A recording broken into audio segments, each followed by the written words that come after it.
What's up, guys? This is Joshua and Connor with Chamber One Tactical. As some of you may know, we have already reviewed the Dagger Compact and the Micro Dagger separately. So if you want to see a more in-depth video on each of those, you can go check those out on our YouTube channel. But today we're actually going to be comparing them head to head and seeing which one we would choose and which one is actually better. So let's get into it.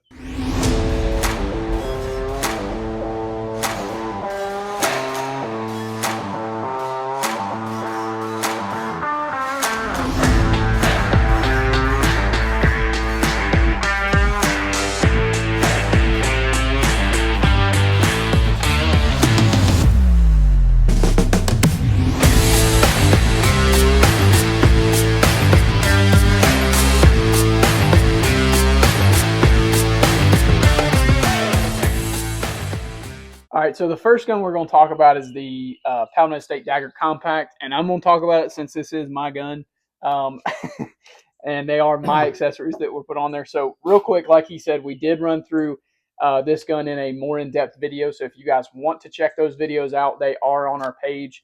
But I'm going to run through real quick the accessories. We've got a Holosun 407A3, which is through Paladin Estate Armory. We have a Timney trigger, which is, I think this one's a 3 or 3.5 pound trigger, and then I do have a Harrington Arms compensator on here. So all in all, very impressed with this gun, especially with all the upgrades that we did to it. The gun wasn't bad, before we put everything on here, but it definitely did help putting some accessories on here to make it just that little bit better that would actually, go into probably one of the better shooters that we have right now, especially with this compensator on here and this trigger. Yeah, they are very, very helpful when doing some follow-up shots. So, but real impressed with the gun. Very happy with it as of right now. And if Joshua, if you want to go through that one, and the reason that we're comparing these two right now is because they actually have the same exact mag capacity, which is mind-blowing right now. So that's the reason for this video. Yeah. So this one is the Micro Dagger, and so we did choose to compare it to the to Connor's gun with the compensated slide on it because his is compensated. So this is the CS1 slide. Some accessories that we have on this one is just it had a optic that was working, but it is not working any longer. So just a Civi Life optic. Just after a few rounds, it just went off after only about a week of owning it. So not very impressed with that, but I won't talk too much about that. It's not a review on their optics.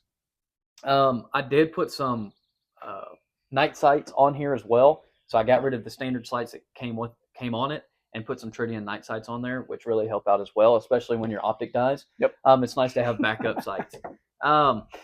We do have some traction grips on here, which are phenomenal. They're very sticky, but they don't actually rub your raw or anything like that. Right. So great option for this carry size pistol. Explain real quick just the texture on those, because I know they can only see it. They can't feel it. I don't know. It's almost like a rubberized. Like a granulated rubber? Yeah. It's very impressive, and it's actually cool how he has it come up with the beaver tail, and so it really sticks. I don't actually see traction grips have that. So Talon grips? No.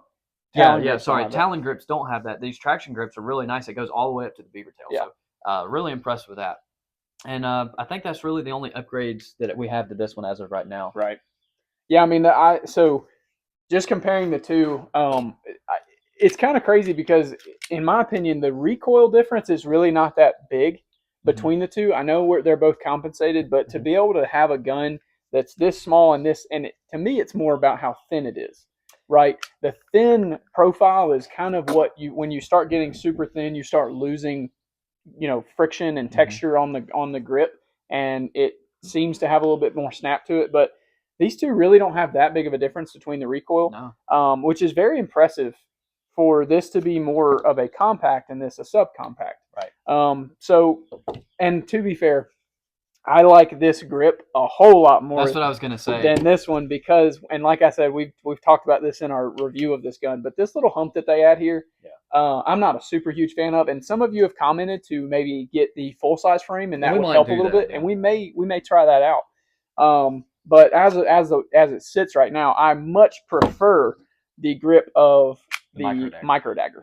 I really, really like the way that it feels. And like Joshua said, the texturing being all the way up to the beaver tail just locks your hand in there. It is very, very nice. So really impressed with how well that gun has done compared to this one. Now, I do think this one does have the edge as far as recoil. It does seem to have a little bit less recoil. But comparing a subcompact to a compact, very impressed with that performance. But I would say you're getting just about the same recoil, and you're not adding the length of a compensator on there. Right. So the slide with the CS1 slide is the same length as that slide without a compensator. Yep. And you're getting just about the same performance. Right. So with that alone, as far as concealability, while with shootability, I would, this one kind of comes out on top. In that. Yeah, because you're able to conceal it, and it shoots just about the same. It's not enough to actually make a difference, in my opinion, as far as recoil. Right. Now, I do want to mention real quick that if you buy the Dagger, it's going to have a similar hinge trigger, very, very similar hinge trigger.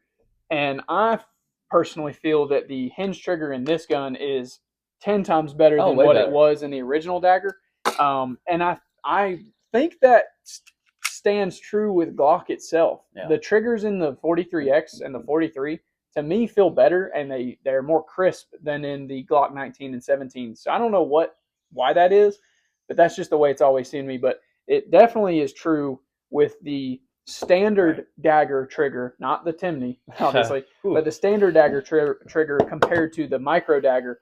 This trigger is a good bit better than the standard. It's actually a really, really good trigger. Right. So as you guys see our shooting, we're probably shooting a little bit faster with that gun. And the reason for that is that Timney trigger.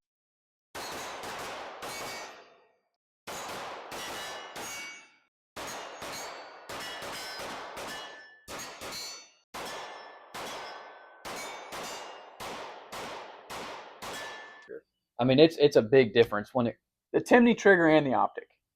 It's hard. It's hard to shoot an optic when the dot's not showing up. Yeah. Well, oh well. But as far as that trigger really helps out that gun a lot, and we don't have an upgraded trigger in this, but we're mainly talking about how they are stock. And so I think what Connor said was actually pretty accurate. This is a much better trigger in it. Yeah. What other differences are there that we really want to talk about?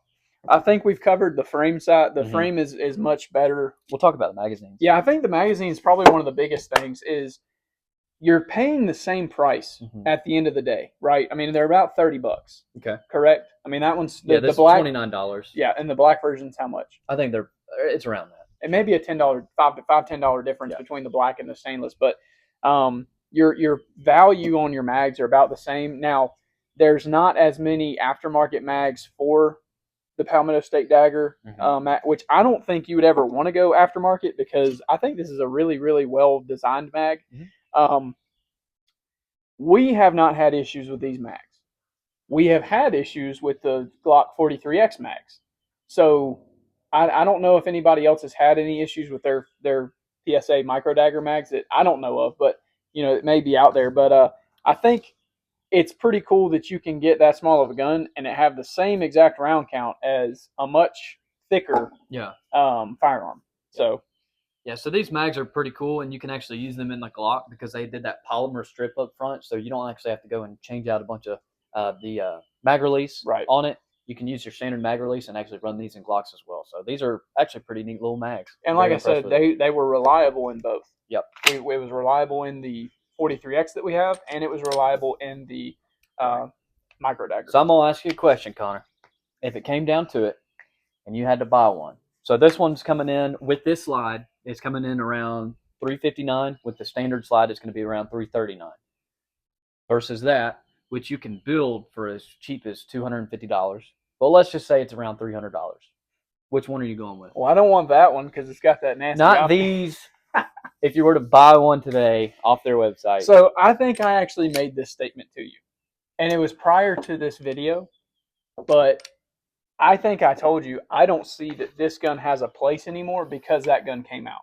Now that was pretty bold of me to say that. I disagree. Yeah. Because I understand that there's a lot of versatility that this gun has, where this gun is really fitting one purpose and it's a carry gun. But as far as performance goes, I think anyone would agree, if you can have a gun smaller that performs just as good, you're going to go with a smaller gun for the most part because you can do more with it, right? You can use it as a carry gun, use it as a truck gun, home defense, because they're using the same round capacity as far as the mag capacity. In my opinion, I would probably gravitate towards the micro dagger just because it fits more of an area in my life than the compact does. And again, like you said, we're talking about these guns as they came, not as they sit. So yes, I've done all these things to this gun, and yes, I really like it the way it is now. I had to do a lot to this gun to get it to where I actually like it and enjoy shooting it. To where that gun, all we did was put some traction grips on there, which do make a big difference, and it's changed up the sights a little bit. Changed up the sights, which was, in my opinion, was a necessity because they were just white dot sights, and if you're going to be carrying it, it would be good to have night sights on there. So I'm glad that he did that. And these are blacked out sights. The way they come, they're blacked out. Now you can get different slide variations with this one, which kind of opens up what you can do with them. But like I said, if it was me in my life, that makes more sense just because it's smaller, I can carry it, and in my opinion, after doing all this work, other than the optic, it really had almost the same performance. So, but what would you say? I mean, I know. So I agree with some of the stuff you're saying, and I disagree with some of the stuff you're saying. So as far as agreeing with you, as far as concealed carry, this is king over that. In my opinion. If you wanted to have the same slide length, you could, and it'd be compensated, right? So as far as the dimensions of it, this is basically matching the two dimensions of it. And then, of course, this one's just a lot thinner, which helps out with concealed carry as well. And you're getting a compensated gun. And if you want this to be even shorter, you have a shorter slide for even deeper concealment. So that's pretty neat. The mag release is a lot easier to use. So under stress and stuff like that, it's got a much bigger, platform to be able to release the mag. I'm glad you that mentioned one is that. trash. Yeah.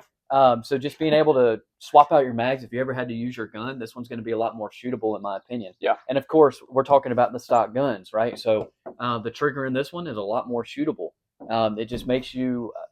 Obviously, it's all up to the shooter on how well you can shoot a gun, but there's certain upgrades that actually allow you to shoot better, and trigger's one of them. So if you have a short reset, a nice clean break, things like that actually help you out and assist you with those follow-up shots. So when it comes down to concealed carry, I would go with this one all day long. I know you can get those a little bit cheaper. You can get them as cheap as $250. These are typically as cheap as $339, but I would still go with this. Now, I don't agree with the statement that those don't have a place anymore because they have the same round count. I still see a place for that pistol, just like sometimes you actually run that on your duty belt, right? I don't see you wanting to run this on your duty belt. But if I was going to run this on my duty belt, I would put a full-size frame on it. And you can do that. Right. Which is, I know it's a serialized part, so then it's technically a different gun, but you can do that. Their frames are about $49. True. But that actually has the option to put a Timney trigger in it. I don't think Timney actually has a trigger to put in here. I'm not sure. As of right now, I'm not sure that they actually have a trigger. So that one, I would say, has more aftermarket support to be able to make that gun even better. And of course, it did have a little bit less recoil control. And ultimately, we were able to shoot that one a little bit faster and a little bit quicker because we had the accessories to make it a little bit better. So I wouldn't say it doesn't have a place, but if we're just talking about concealed carry, this one's the king, in my opinion. Well, and it's, we don't always agree on everything. I don't want to agree. We are brothers, so most of the time we disagree. Yeah. But that's kind of the beauty of having two people out here is that you're getting two different takes on a situation. One who's right and one who's wrong. Yeah. So, but let us know what you guys would choose. We actually would like to know what your viewpoint is on the two guns. Which one you guys would go with if you could only have one. Now, there's a lot of people out there that you can have two or three or four, however many you want. And if you're that person, we'd love to have some of your money. Just send it on over. But just let us know. We'd like to know your opinion on the guns. If you guys have any questions about any of the stuff that we have on these guns, just let us know. And make sure you subscribe, because that is the best way to help us out as we are growing. And like and share, and we'll catch you next time.